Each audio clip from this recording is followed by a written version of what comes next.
I don't know how this is possible, because I thought it was basically not anything that was easily accomplishable by acquiring a firearm, because, Second Amendment, all of those amendments, except for the one that's actually not an amendment, is negotiable in California. But gun sales soar as crime wave hits Los Angeles.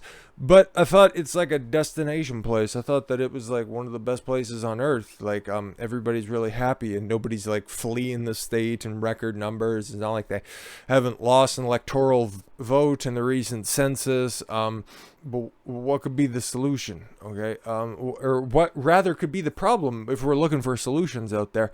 Oh, vote harder for Democrats. At least that's what they think it is. Anyways, Beverly Hills, California. Oh, right in the heart of all of this. Okay. A gun store owner in Beverly Hills is seeing a growing number of customers lately, from celebrities to university students.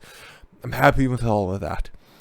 Who are terrified by the increase of crime in the area. Elias Shalhoub, owner of Bear Arms Defense, said his shop stays busy from 8 a.m. to 10 p.m. every single goddamn day. It's been a steady increase since the summer, Shalhoub told the Times. There's the palpable fear of violent crime. People are in the store every day, all day, looking for home defense weapons and business defense weapons.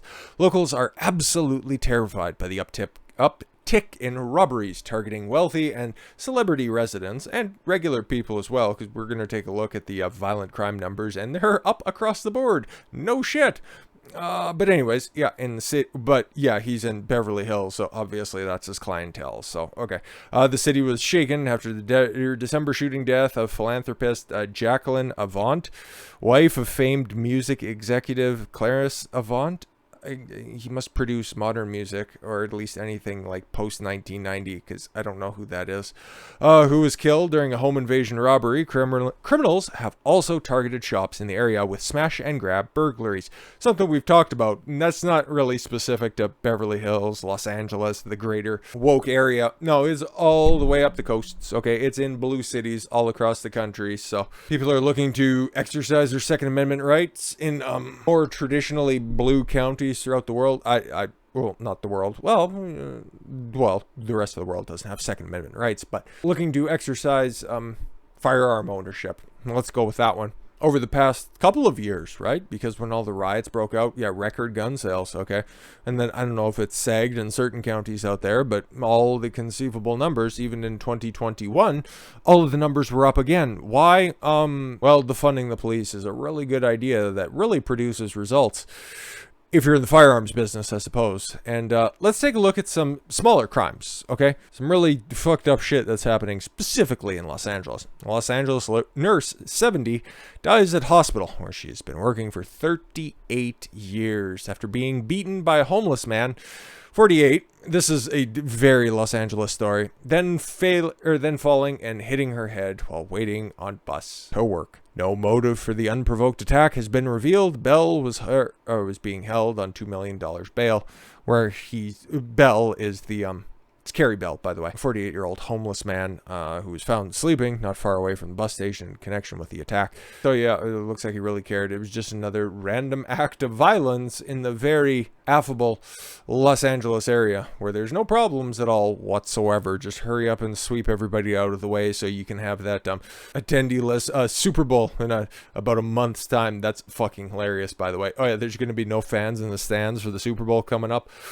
That'll be weird. Okay, let's see how the NFL tries to spin that one. Like how, more playoff games means more gooder. Yeah, it's like nobody cares about that. Or yeah, try to clean everything up because you host the Summer Olympics in 2024, right in time for a big Trump spurg out. Boy, I just connected those two dots, and that's going to be fun. But yeah, let's take a look at this. Okay, Sandra Shells, 70 years old, was attacked by a homeless man at about 5:15 a.m. on last Thursday, obviously. It's not Thursday yet. Near Vines Street and Cesar Chavez Avenue, how appropriate, half a mile away from Union Station, while she was waiting to catch a bus to her job at the Los Angeles County USC Medical Center, according to the Los Angeles Police Department. Tragically, she succumbed to her injuries at the same medical facility on Sunday. That sucks. Later that same day, police arrested Carrie Bell, a 48-year-old homeless man, who was found sleeping not far away from the bus station. Bell allegedly punched Shells in the head leading the nurse to hit her head on the ground, likely striking it against a concrete, the curb or something like that, I'd imagine. As a result of her fall, Shell suffered a fractured skull. Bell was arrested without incident of suspicion. Was arrested without incident. Oh, okay. So, at least he complied in this aspect of life, okay? On suspicion of assault, but his charge will be updated to suspicion of murder, according to police. No motive for the unprovoked attack has been revealed. Bell is being held on $2 million bail, which I'm sure he's just scrounging up the 10% to post. It should be very, very easy to find for him, obviously. Bell has one prior arrest in Los Angeles, but multiple prior arrests in several other states. Oh, okay, cool. So, again, none of this really makes sense, right? You got a former felon, okay, somebody who has former convictions, okay. But why would you, if you have roots, if you have foundations in other states, why did you find yourself in Los Angeles? Oh, it's almost like they're cultivating a certain homeless culture there. But whatever, okay, I'm far away from Los Angeles, thank the good Lord. But these policy decisions are going to have a very wide-ranging effect, and don't think it's because it's happening simply in Los Angeles is not going to happen in other places. Look at the voting pattern. Okay, look at Los Angeles. Okay, deep blue. San Francisco, okay, smash and grabs happen there. Chicago, same kind of shithole. New York, same kind of shithole. Detroit, that's just everybody else expedited up a couple of decades. So if given enough time, it's all going to fucking fall apart. So if you don't course correct, some of the nicest places on earth. And it's so sad that this is happening in Los Angeles, in California in general. Because it's literally one of the nicest places on earth, okay? The weather's perfect, okay? 75 and sunny for like 10 months out of the year, okay? Abundant natural resources. You got all the shipping ports in the fucking world.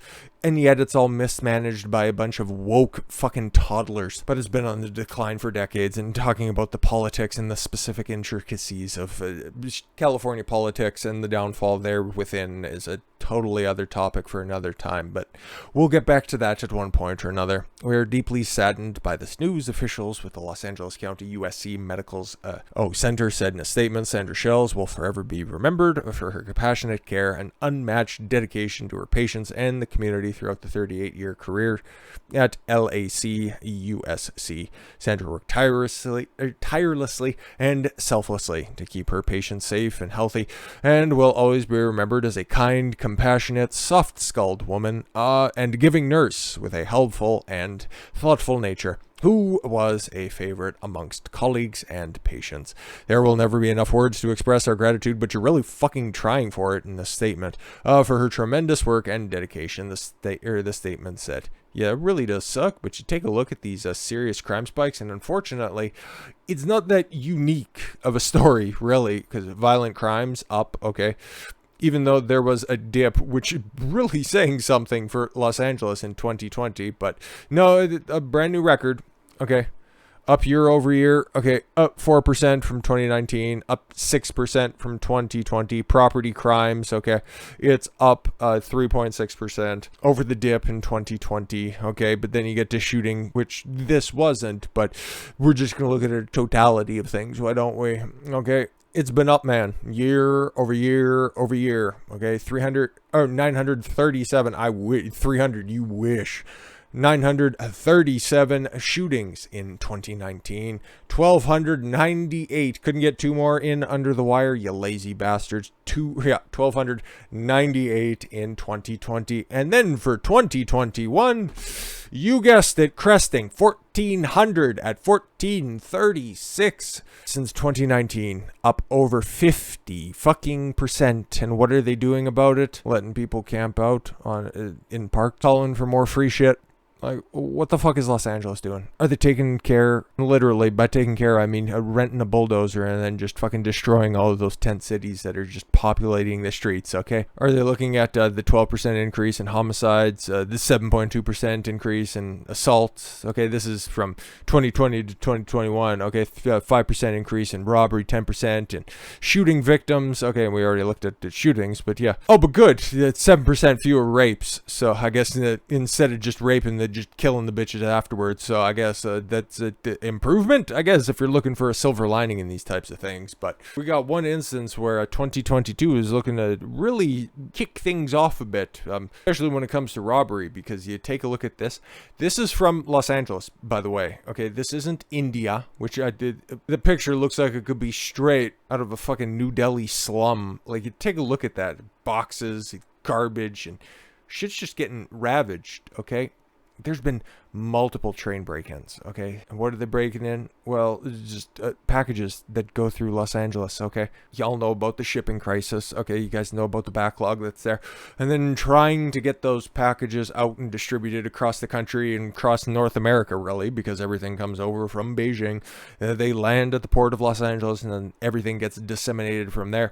And then once all that stuff gets loaded up and parked and ready to go first thing in the morning, it's all torn apart because people just want fucking free stuff, because there's nothing better to do for these people that are held up in tent cities across, well, the greater Los Angeles area.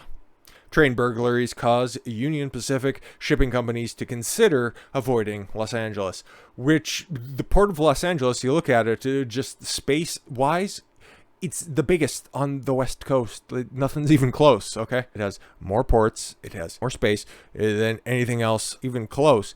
So for them to even just be considering, for them to be floating this idea is substantive. And a lot of this has got to fall at the feet, and it's got to reside on the desk of Mayor Eric Garcetti. You'd think, at least, somebody's got to be held accountable for this absolute abdication of keeping the economy going. Instead of making train burglars think twice by threatening jail time, Los Angeles County has made Union Pacific reconsider sending its goods through the area, according to a letter from the company. Union Pacific, the nation's largest rail freight company, sent a letter to Los Angeles District Attorney George Gascon, okay, who, like, not the demographics, but the voting records of California. George Gascon needs a breakdown of his policies and his lack of prosecution, okay? It needs to be discussed sometime in the future as well. Stating that train burglaries in his jurisdiction have increased by 356% from October 2020 to October 2021. Burglary losses are so high that the company is considering ceasing traffic through the country. FedEx and UPS also are trying to divert railroad shipping away from the area, according to the letter. We do not take this effort lightly, particularly during the supply chain crisis, as a drastic change to our operations will create significant impacts and strains throughout the local, state, and national supply chain systems, the letter reads. But slower shipping still beats a shipping that gets stolen. Yeah, the old phrase, better late than never, I guess that's what Union Pacific is going to have to consider as a way of as a policy decision, really? On train tracks in Los Angeles, a carpet of ripped open packages and plastic stretches as far as the eye can see. At one point, packages on the tracks piled up so much that they derailed the train. Yeah, that happened over the weekend, because I've seen the story pop up a little bit, and then just to see the follow-up, it's like, well, we got to talk about this, because this is fucking nonsense. Thieves have taken a grand total of $5 million from the railroad, according to the letter. Oh, okay. That's in conjunction with the recent derailment that happened there. Because instead of helping, they're just there. Oh, they're helping themselves. In response, Union Pacific has deployed drones, fencing, and high-tech trespasser detection systems. Yeah, they're called guns. And has paid for additional law enforcement help.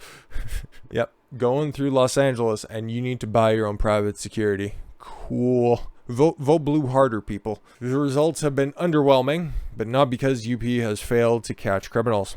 Even with these expanded resources and closer partnerships with the local law enforcement, we find ourselves coming back for the same results with the Los Angeles County criminal justice system. According to UP, the local district attorney's office allows the criminals it captures to walk free. Yeah, because they aren't stealing anything more than $1,000. They're keeping it under that $995 mark, $950 mark. But yeah, no, we don't prosecute petty theft. It's like, it's not getting so bad where it's, derailing train. Oh, wait, it is. Where it's literally disrupting everyday life. Okay, it's not like the supply chain doesn't run through Los Angeles or anything like that. Oh wait, You know what, if you just hit them with the whole green policies and all of that is just litter, you might get onto something there, but who really knows? Without any judicial deterrence or consequences, it is no surprise that over the past year, UP has witnessed the significant increase in criminal rail theft described above.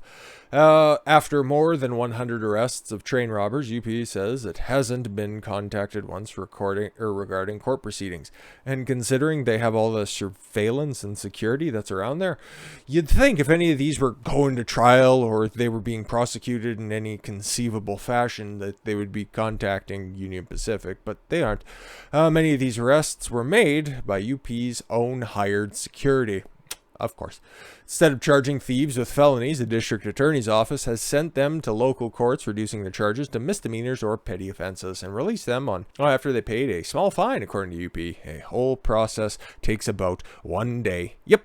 Of course. UP suggested that the lenient sentences were motivated by social justice. Wow, I'd imagine if we got to see any of the footage that's down there, the people that's stealing the packages that are down there might see a pattern. I'm just saying, just throwing it out there. Not pointing the fingers at anybody. I'm just saying if the night vision's on, it's just going to look like a bunch of ping pong balls and some chiclets. I'll throw that out there. Well, we understand the well-intended social justice goals of the policy. Yeah, in practice, it's fucking AIDS. We need our justice system to support our partnership efforts with local law enforcement, hold these criminals accountable, and most important, help protect our employees at the critical local and national rail work. Yeah, they don't care though. They're just trying to push equity and all that other goofy, dumb shit. So yeah, if you think that this is going to improve anytime soon, you need your head read.